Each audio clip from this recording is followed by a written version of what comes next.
calls it a strike to count on Taylor. Reyes fires, swing and a drive, deep left field, it's his way back, walk the ball, Chris Taylor.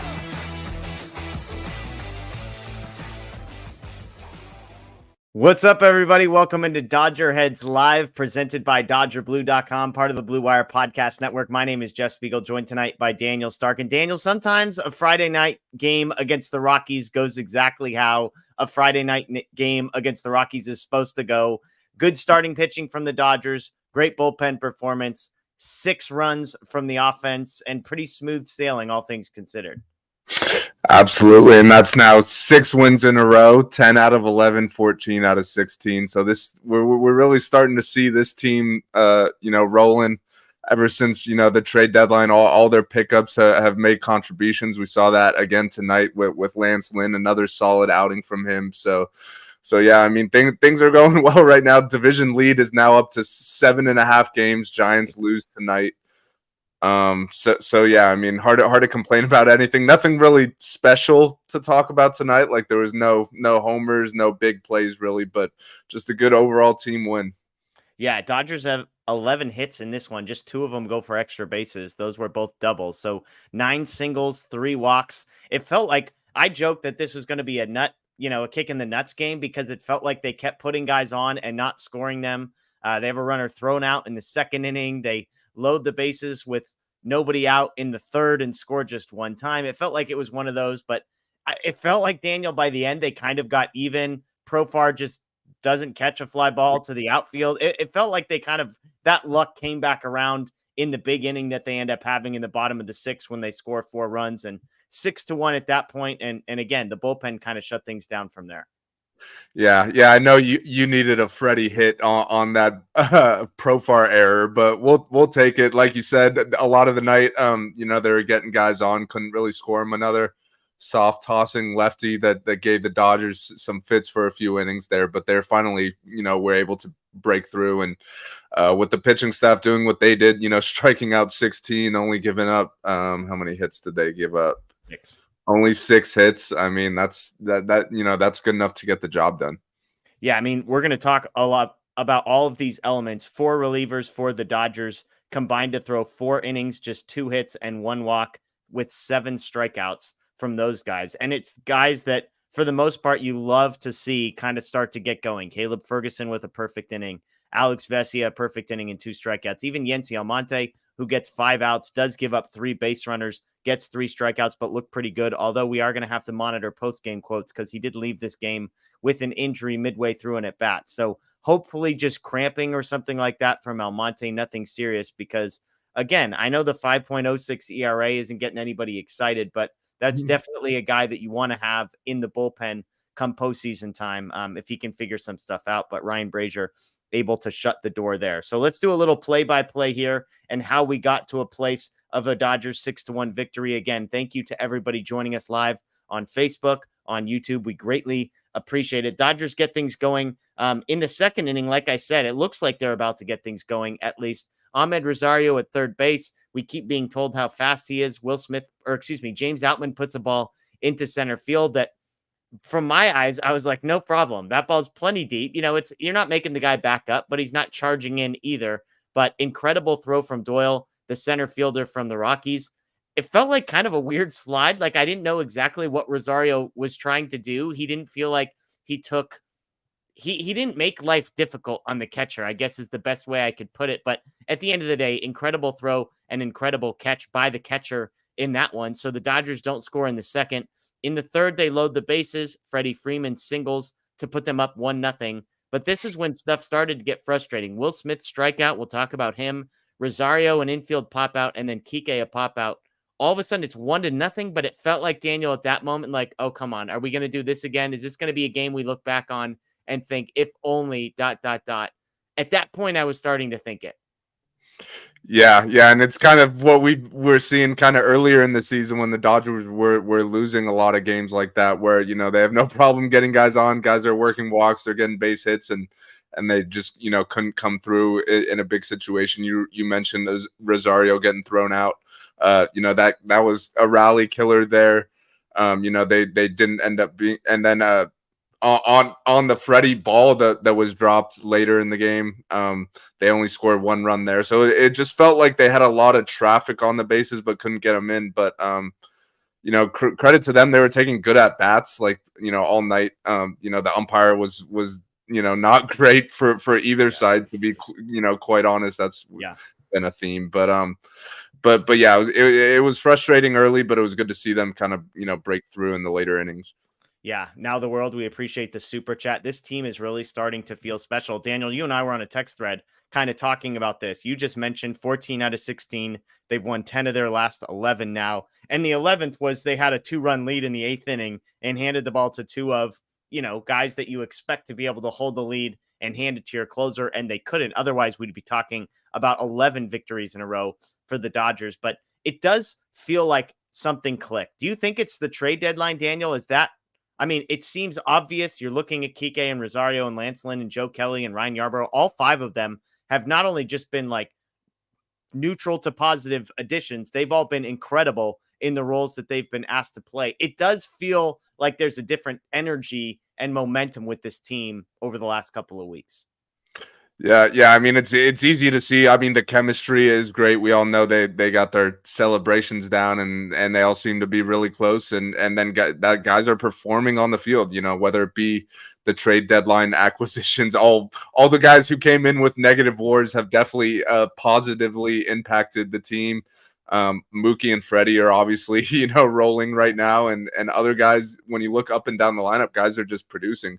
David Peralta has been coming up with big hits. Dave's been leaving him in there against lefties the last few nights, and he's been able to get the job done with guys on base. James Outman has gotten into a groove again. He's just been taking quality at bat after quality at bat. Even a guy like Miguel Rojas gets a hit and gets a rally going tonight, and his defense at short has been phenomenal. Rosario has been hitting well in the middle of the lineup. I don't think anyone thought he'd be a cleanup hitter or 5 hitter. I think he batted 3rd the other day. So yeah, guys are having fun, and winning is definitely helping. Like, winning is fun at the end of the day. So when you're racking up these W's, it's hard not to like each other. Yeah, I agree with everything you said, and you mentioned it. The starting rotation has been among the best in baseball since the trade deadline. Julio's put together 2 starts in a row. Clayton Kershaw is back. Lance Lynn with a 3rd strong take here. So good stuff all around from the Dodgers. Now the world, we appreciate the super chat. So again, Dodgers take a 1-0 lead there in the bottom of the 3rd. In the top of the 4th, it looks like all that missed opportunity was going to come back to bite them. Lance Lynn starts the inning off with a single, a walk, and an infield single. The problem is on that the infield single is Kike Hernandez tries to make a good play at 3rd base, throws it away. So it's 1-1. You've got runners at 2nd and 3rd with nobody out. But these are the moments where Lance Lynn has impressed me the most. It's his ability to get out of jams. Strikeout, fly out to end this inning. He strands runners at 2nd and 3rd. And as much as you felt like the Dodgers missed an opportunity, the Rockies gave it right back to them in the top of the 4th. But this is where Lynn's strikeout rate, I know what the ERA is, I know what the home run rate is, but this is the ability to miss bats, keep the ball from getting into play. He strikes out both of the first 2 hitters he faces once he gets into that spot. And that was huge for the Dodgers because that's the only run the Rockies end up scoring all night. Yeah, and that's why a guy like Lynn was even appealing, even though he had like a 6 whatever worst ERA in baseball going into the deadline, because you could look at the whiff rate and the strikeouts per 9, and it was still really high. And you see a guy like that, and there are qualities that you think you could work with, and that's what we've seen so far. I think that was a huge kind of turning point in that 4th inning where he's in a little bit of trouble and he's able to miss some bats, to get out of the 2nd and 3rd. I think it was with no outs. He ends up getting out of it with only 1 run allowed. And that was huge. Like you said, with the way the offense was performing, if the Rockies end up having a big inning there, maybe it's just one of those nights where the offense never quite gets it going and you lose 5-1 or something. But for Lance to battle down there, and I know it took a lot of pitches. I think that was like a 32 pitch inning or something like that. And that's kind of the one downside of missing so many bats and having these long at bats where you're getting strikeouts. But in a situation like that, it's absolutely necessary. And like you said, it's good to have a guy that is capable of doing that. Yep. So he gets out of that jam in the fourth inning. In the bottom of the fifth, the Dodgers end up tacking on. I joked about Ahmed Rosario's inability to score from third on a sacrifice fly. Well, he makes up for it here because he beats out what almost was a double play ball to end the inning. He beats it out. Mookie Betts scores, gives the Dodgers a 2-1 lead in the fifth. Up until that point, by the way, the leadoff man for the Dodgers had been on every single inning through the first five. So again, they had a ton of hits. Gomber, I think, ended up giving up. I think it was 7 or 8 hits by the end of this one. And so those are the moments where you're like, man, Dodgers kept putting guys on, just couldn't get to him. 8 hits and 1 walk in 5 innings for Austin Gomber, and yet only 2 earned runs for him. A little bit disappointing for the Dodgers. But at the end of the day, it all works itself out because of the big inning that was coming. That was the bottom of the 6th. David Peralta, you mentioned an RBI double to right against the side of pitching that supposedly he hasn't been able to hit. That's lefties. I believe they said on the broadcast he's hitting over 300 against lefties this season, back-to-back games, or at least I should say a couple games here in the last few days where he's gotten big hits against lefties. That scores James Outman. Mookie Betts gets hit by a pitch with the bases loaded to make it 4-1. Freddie Freeman with the sacrifice fly that was completely whiffed on by Jurix and Profar makes it 5-1. And then Will Smith, the sac fly to center, makes it 6-1. I joked. I had Freddie Freeman. The bet I gave out this morning was Freddie Freeman over 1.5 hits. And the official score there's got to help me out, Daniel, because I believe the rule is it has to hit the glove for it to be called an error. I mean, we could get into technicalities, but he whiffed that so bad. I think that's got to go down as a hit. We got to pay out the over 1.5 hit bets, in my opinion. Unbiased opinion here. Yeah, your completely unbiased opinion, of course. You don't have him on your fantasy team either, right? No, absolutely not. Yeah, give me a hit. Give me a hit there as well. But yeah, I think I'm actually surprised. I was a little surprised that wasn't called a hit. I think it might have nicked his glove a little bit, but I don't think it wasn't like he was just camped under it and just completely missed it. He was still kind of running over there, and with the way we've been seeing, scoring this season, they've been calling a lot of hits this year. So I was a little surprised by that error. Yeah, to be clear, we both think it deserves to be an error. It's just the way that they've been calling errors this season and the rule of technically it's got to hit the glove. That's kind of what we're getting at here. But doesn't matter. The Dodgers score 4. They go up 6-1. And from there, it was all the bullpen. So Lance Lynn's final line tonight was 5 innings, 4 hits, 1 earned run, 1 walk, and 9 strikeouts. And then I mentioned it. Caleb Ferguson, a perfect inning with a strikeout. Vesia, a perfect inning with 2 strikeouts. Vesia gets a perfect inning with 2 strikeouts on 9 pitches. Impressive stuff from Vesia. He looked like he found a groove tonight. Almonte comes in. I believe it was a perfect 8th inning before he comes back out for the 9th, ends up giving up a couple hits and a walk. And then Ryan Brazier gets the final out there for the Dodgers. So overall, I mean, just impressive stuff. Let's talk Lance Lynn actually real quick. I've got the lineup. Before we do that, I got a Almonte update here from our guy, Blake Williams.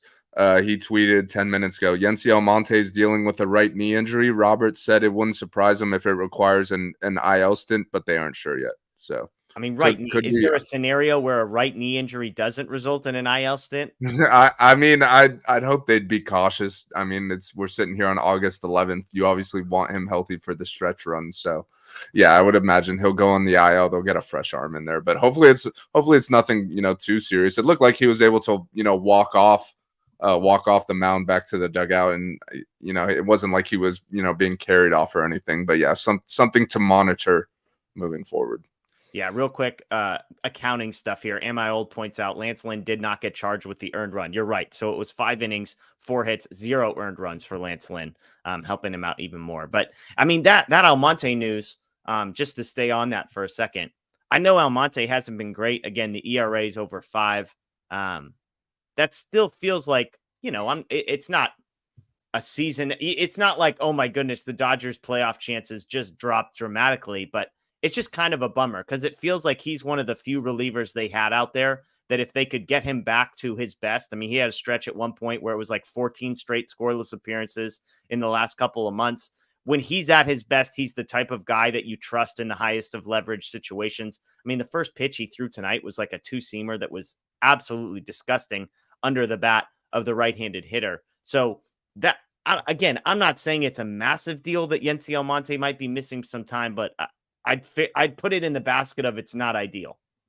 Yeah, definitely not ideal, especially, this late in the season. It's not like it's like May and he can miss a couple months and come back. And we're got so many other relievers that are, injured or on their way back or trying to get back that you're just not sure.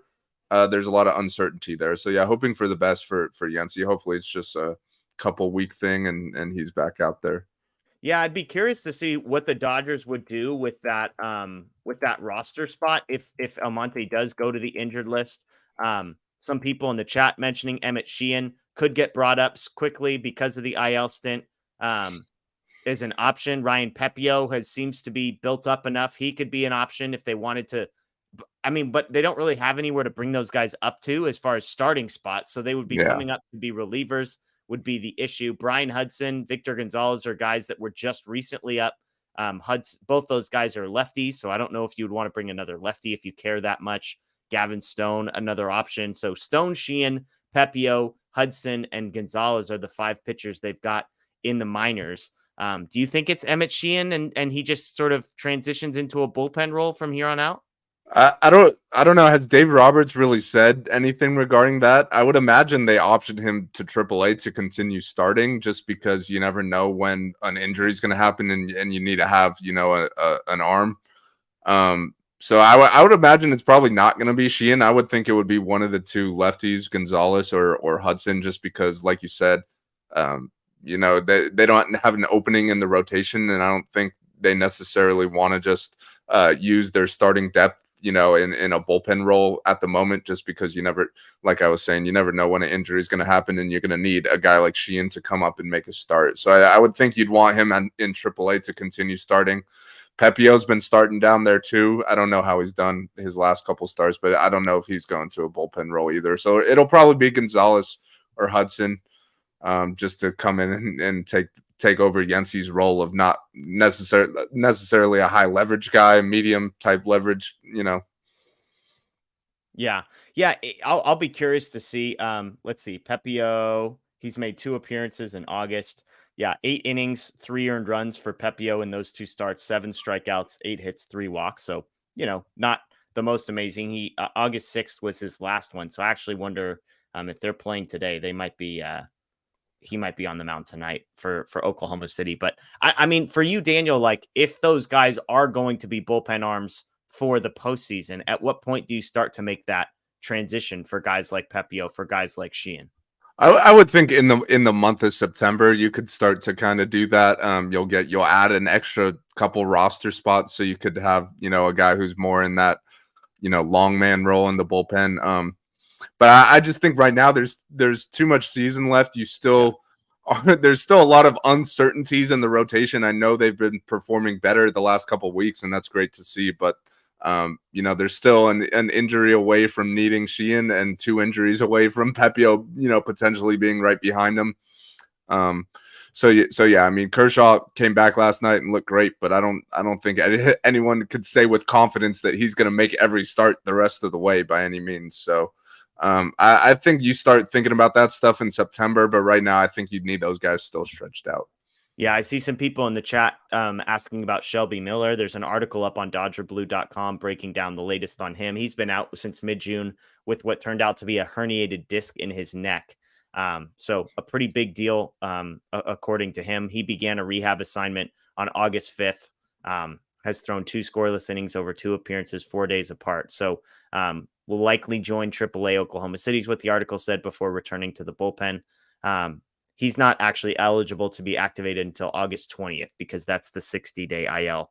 So there's some details there. It was Gavin Stone, by the way, who started for Oklahoma City. 6 innings, 1 earned run if you want the good side, 3 hits and 5 walks if you want the maybe not so good for Gavin Stone.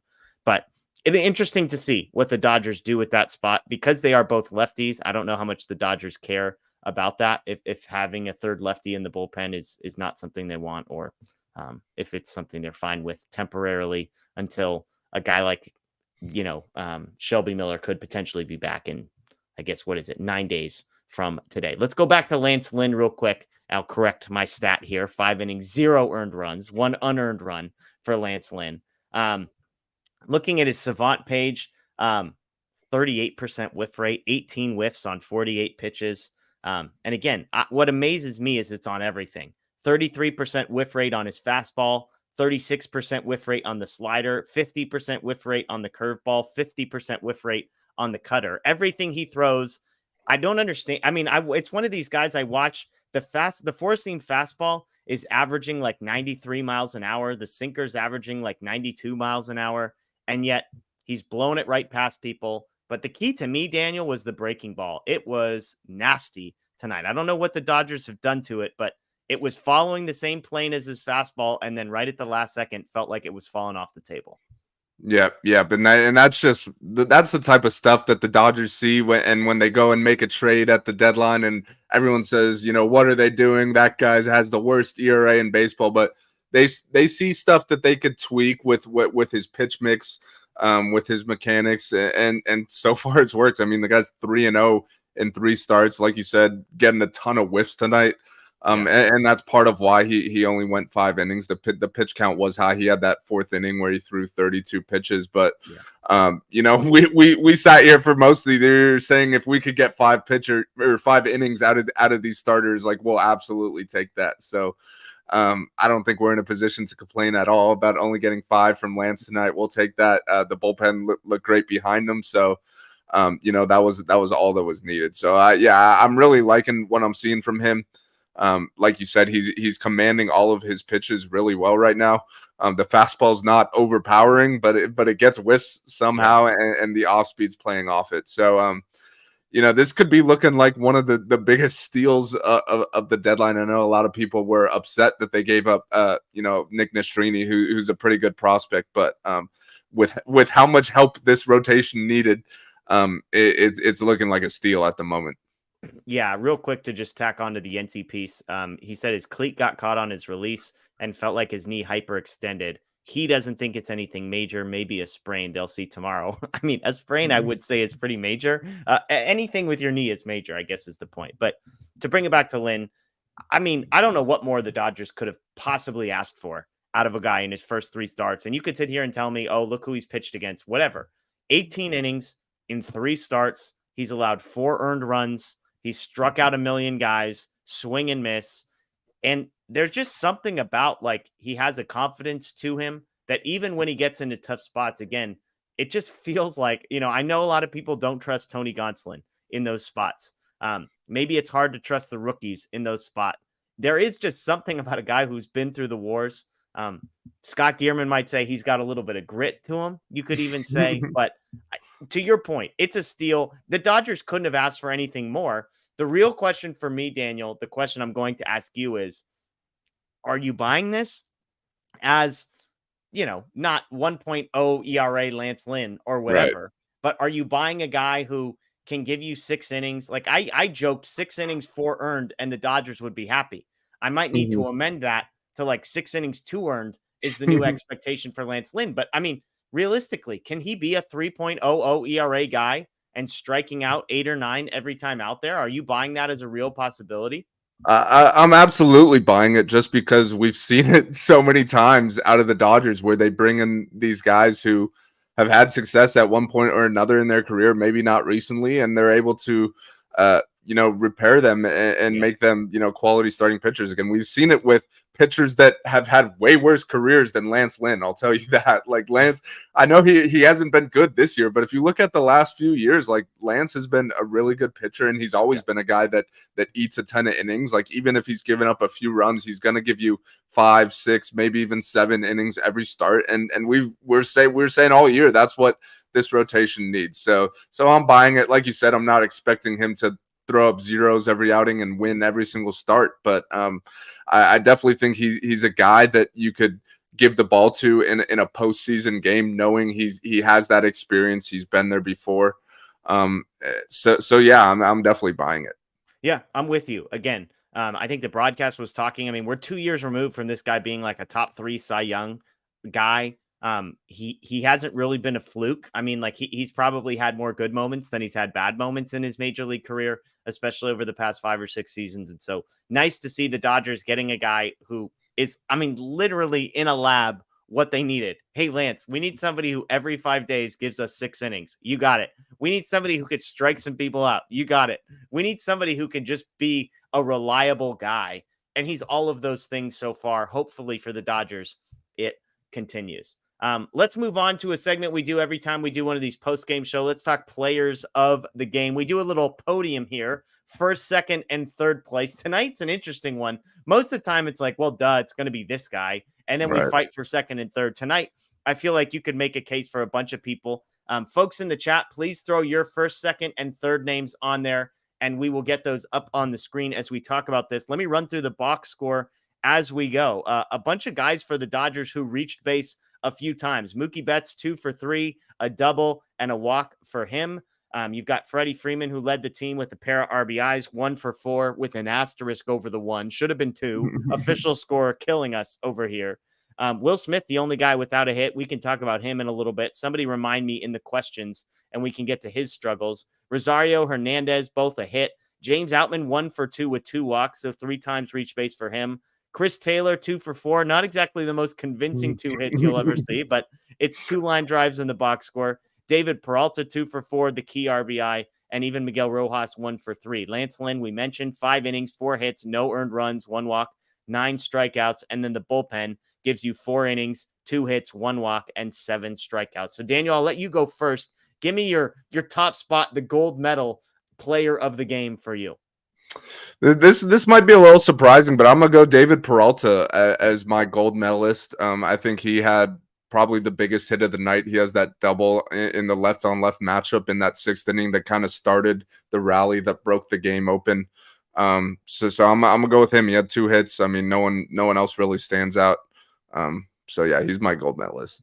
Yeah, I'm going to go Lance Lynn. 5 innings, the no earned runs. I mean, I guess no earned runs is fair because Lance Lynn ends up getting out of that inning without allowing another ball in play until the 3rd out. So I suppose with the bases loaded, he isn't giving that up. But either way, the 9 strikeouts, 4 hits, 1 walk, everything about Lance Lynn to me, I'm going to go gold medalist for Lance Lynn. My silver medalist is going to maybe be my Zag. I'm going the bullpen silver medalist. This group gets crapped on a lot.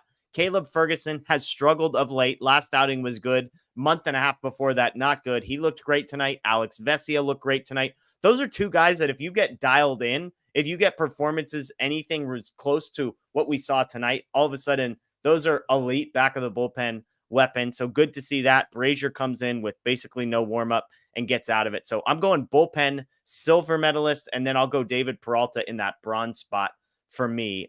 Give me your silver and bronze. You've got Peralta at the top. I imagine Lance Lynn is in there somewhere. Does Mookie sneak onto the podium? Yeah, Give me your spot. You took the words right out of my mouth, Jeffrey. Yeah, I'll go Lance Lynn in the silver and Mookie as the bronze. Got on base 4 times tonight. I don't know how many runs did he score. Only one run scored just because no one could bring him in the first couple times he got on. But yeah, he had a good game. Yeah. I think those are the 4. It feels like that deserves some mention. Peralta, Mookie, the starting pitcher, and then of course, like I would say, I would add the bullpen. But again, James Outman reaches 3 times. Taylor and Peralta, 2 apiece as well. So lots of guys. This was sort of a group effort. Lots of singles, lots of small ball. Again, where's our guy Scott? Scott needed to be on this show. Gritty Dodgers, a bunch of singles, no power. It's what everybody likes to see, I guess, from the Dodgers. All right, let's talk Will Smith. I mentioned it, so let's talk real quick. 0 for 2 tonight, does add the sacrifice fly. But man, it's been a rough stretch for Will Smith. This is my guy, so it hurts me to say it. He just looks lost. He's swinging through stuff. He's late. I saw some people on Twitter in my mentions speculating, is he injured? Is he banged up? But give me your perspective on Will Smith, because of late, it has not been good. Yeah, no, it definitely hasn't been. And I think what's so, I don't want to say worrisome because I'm not like overly worried, but I think what's so surprising about it, I guess, is that we haven't really seen him go through like a prolonged, slump in his career, really. Like, I feel like he came up and started mashing right away and has mashed ever since. And that's all we've ever really seen from him. So it is surprising. I think the surprising part is that he swung right through a lot of hittable pitches. Like, there's a lot of fastballs right down the middle, a lot of hanging breaking balls that he just hasn't been able to handle. Still not overly concerned. I don't know if it's health related. I don't want to speculate. If it is, hopefully it's just something minor and he could get healthy. It could just be overall just wear and tear from a long season. We're sitting here in August. So I mean, I know we love having him in the lineup every day, and whenever we see Barnes in there, we get a little upset just because we know how much better Will Smith is than him. But this is kind of why you have to manage, the workload throughout the course of the season, especially now as you see the division lead is starting to grow. Dodgers are 7.5 up. We might be, a week from now that could be a 10+ game division lead. Yeah. So I honestly wouldn't mind having Barnes in there, a little more often to finish out the year, because we're going to need Will. We're going to need him swinging the bat in the middle of that lineup in October. There's no denying that. He is arguably, you could argue he's the most important player on this team just because of how big the drop off is. If he were to miss time or whatever. So, hopefully he comes out of it soon. I still have all the confidence in the world. It's Will Smith. The dude just mashes. But it has been tough to watch. I'm not going to deny that. You think there's that big of a gap between him and Hunter Fiducia in that number 2 catcher spot? I'm still going to say yes. Since July 28th, kind of when this skid for Smith has started, he's hitting 220. I mean, what's funny for him is the 660 OPS over that stretch. Like, how many guys on the Dodgers would kill for a 660 OPS? And even going back to, Thursday, he comes in as a pinch hitter. Prior to that, he had this 7-game hitting streak going. So it's a lot of 1 for 3, 1 for 4 kind of nights. So I get that it's not like the most impressive thing. It's really the slug that has disappeared. He's got just 1 home run dating back to, holy smokes, to July 7th. So July 8th on, he has just 1 home run. So it feels like maybe that's more the issue, is it's the power that seems to have disappeared. In the month of August coming into tonight, he was hitting 265. The month of July, he hit 269. So it's really just the power that has disappeared. A 385 slug in the month of July, 412 in the month of August. So maybe we're just holding him to such a high standard that 260 and a 700 OPS feels like a massive drop off when, realistically, the Dodgers have a couple guys that would kill for a 700 OPS. All right, let's get to some questions here. Again, if you're just joining us, the Dodgers beat the Rockies 6-1, but one of the headlines here is Yency Almonte leaves the game. Were you surprised, real quick, Daniel? Like, he appeared to injure himself and they left him in the game for 2 more pitches. Like, what are we doing? If Yency Almonte appears to have hurt himself, just take him out of the game. If the trainer has to come out, I'm not asking Yency how he feels. I'm saying, hey, good game. Ryan Brazier can come in and get 1 out with a 5-run lead over the Rockies. Yeah, I was honestly a little surprised to see him going 2 innings regardless, like in a game that was, kind of, you had a comfortable lead. It's not like Yency's just your mop-up guy. Like, he's a guy who, in theory, over the weekend, you'd want to use him in a leverage type situation if you need him. So I was a little surprised to see him going 2. But yeah, definitely once the knee was hurt, there's no reason for him to stay in at that point. I know it's not ideal to have to use another arm in a game like this, but it's better than leaving your guy out there to get even more hurt. Yeah, absolutely. If you've got any questions, throw those in the chat. Again, all caps questions at the front would be helpful. I know we had a bunch of people submit some questions earlier in the show. It's harder for us to go back and get those. So I'll scroll a little bit to see if we can find any of those. But in the meantime, throw them in the bottom. That would be helpful. Am I old? This was a question from a few minutes ago. Are any of the guys we traded for signed for next year, or are all of them free agents at the end of the season? Off the top of my head, is Ryan Yarbrough under team control? Yarbrough has 1 more season of team control, and Joe Kelly has a team option, I believe, or a mutual option, some sort of option. And Lance Lynn also has a club option for next year for around $18 million. So that's kind of the qualifying offer. If he continues to pitch like this, that they might pick that up. Yeah, Joe Kelly's his club option is $9.5 million. And then let me look this up real quick.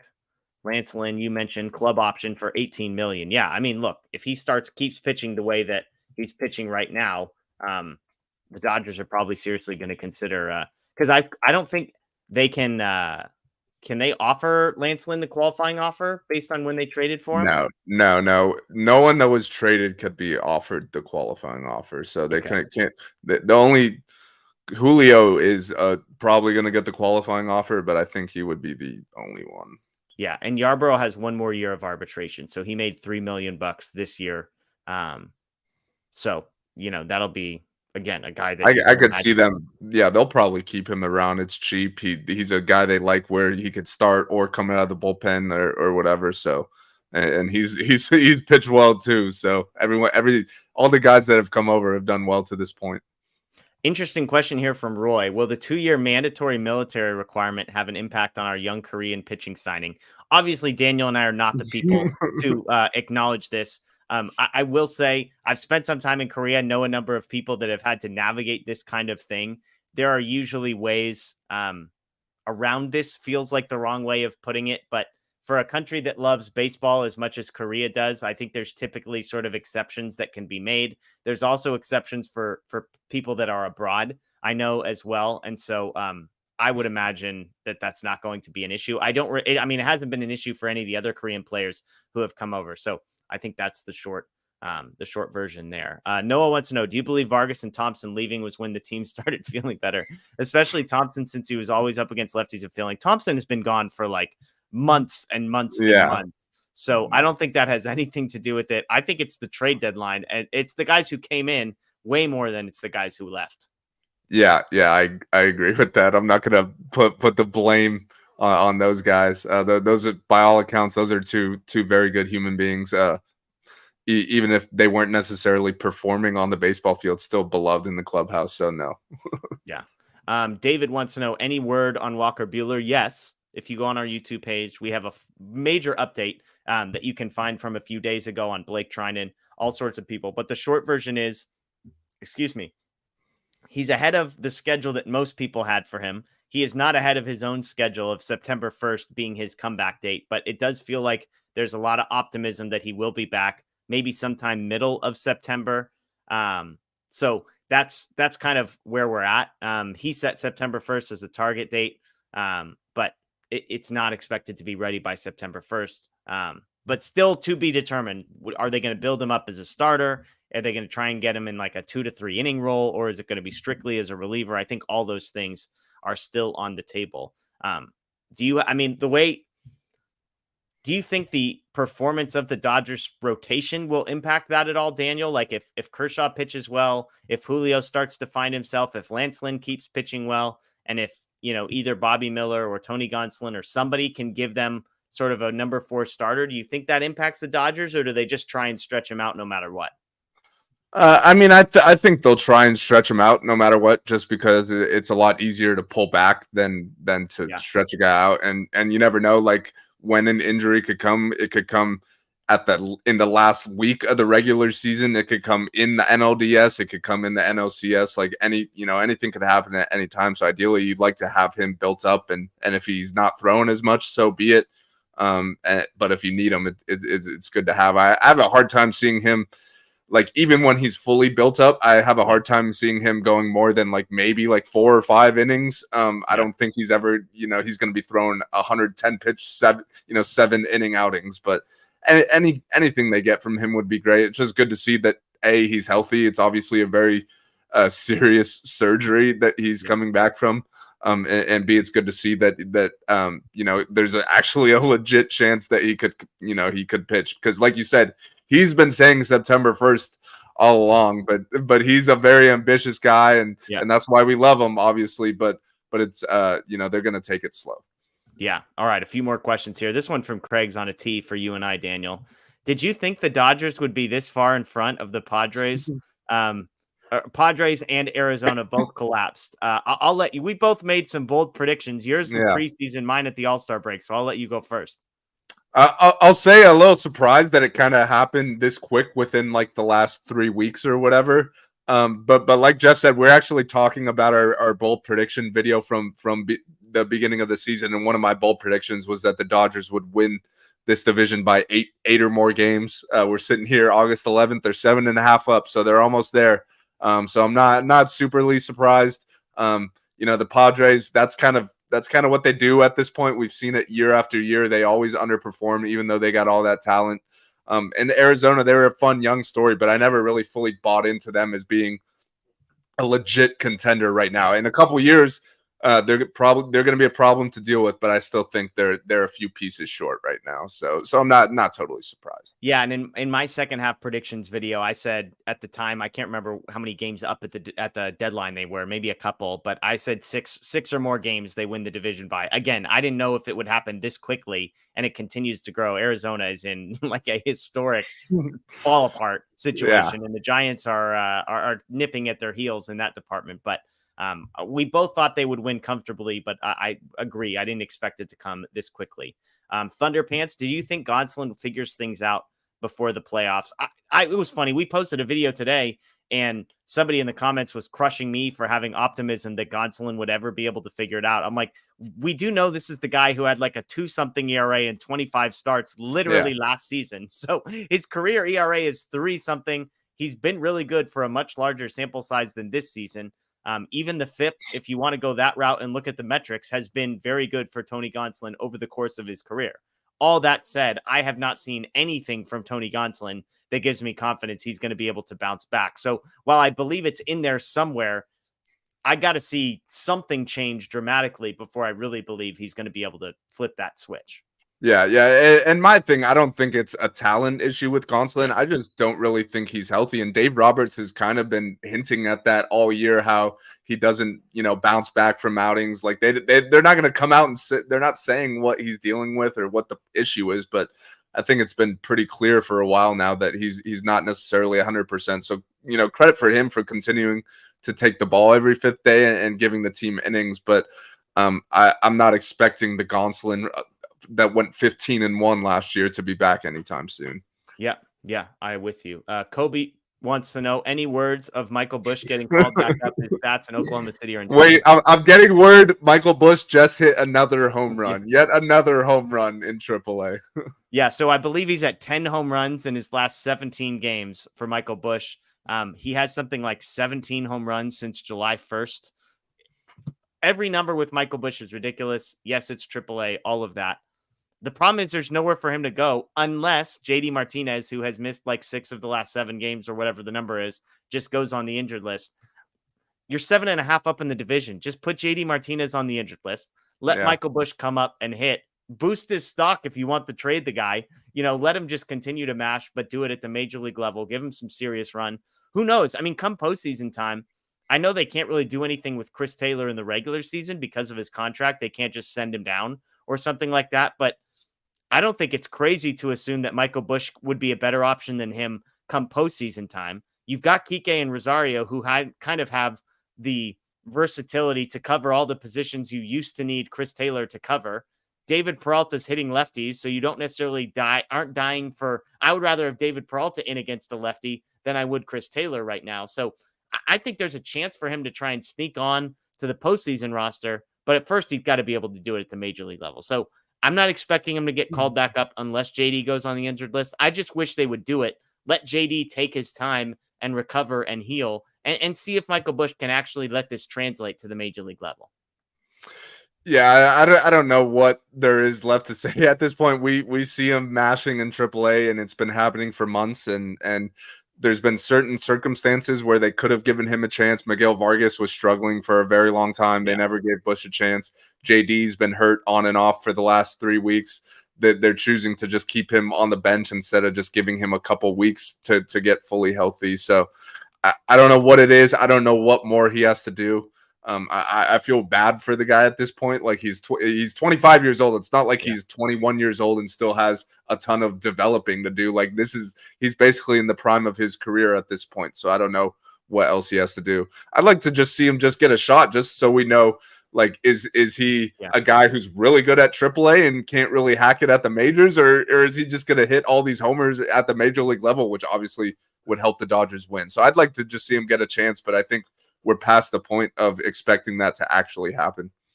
Yeah, let's get to one last question here. Dave Orioles wants to know, any potential playoff matchup in the National League concern you besides Atlanta? Obviously, Atlanta would concern me, even if the Dodgers are gaining on them. 3.5 back for the best record in the National League. Are there any other teams that scare you, Daniel? Every team scares me just because it's the playoffs and it's a short series and anything can happen, as we saw just last year. Outside of the Braves, though, this might be a little hot takey, but if the Padres found a way to get hot and sneak in, that's probably not a team I would want to see, just because we saw what happened last year. They got a ton of talent, and if they're able to sneak in, that would mean they at least put it together somewhat. I know they're still like 4 or 5 games out of a wild card spot. But if they're able to get in, I'd say outside of the Braves, they're still the most talented team. So that's what would scare me the most.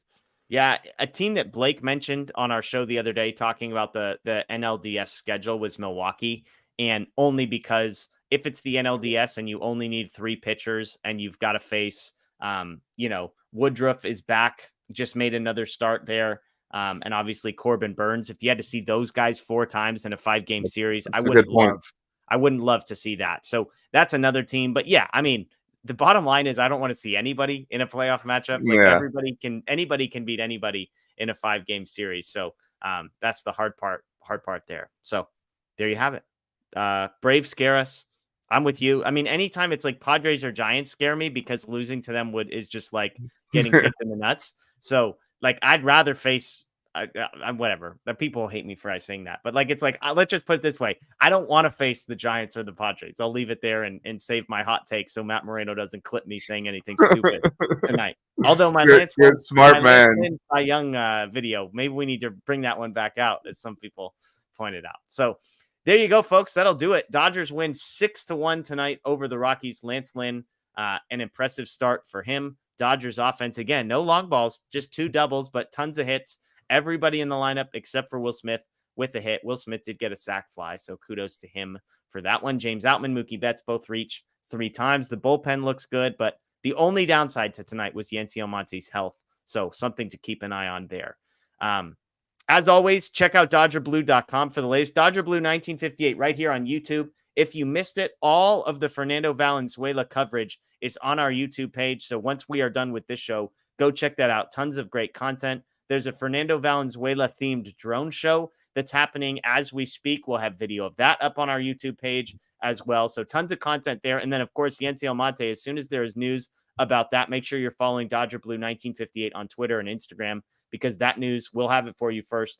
Being credentialed reporters, we've got access to that kind of thing. So make sure you stay tuned to all of that. And of course, those of you joining us live on YouTube, thank you. Those of you joining us after the fact on the podcast, thank you as well. If you're new, please check out the podcast, Apple, Spotify, Google. Just search for DodgerHeads. We would greatly appreciate a follow and a like. That is Daniel Starkand. My name is Jeff Spiegel. Again, the Dodgers win 6-1 over the Rockies. 10 of their last 11, 14 of their last 16, 7.5 game lead in the division. So we close the night, as we always do, by saying, go Dodgers.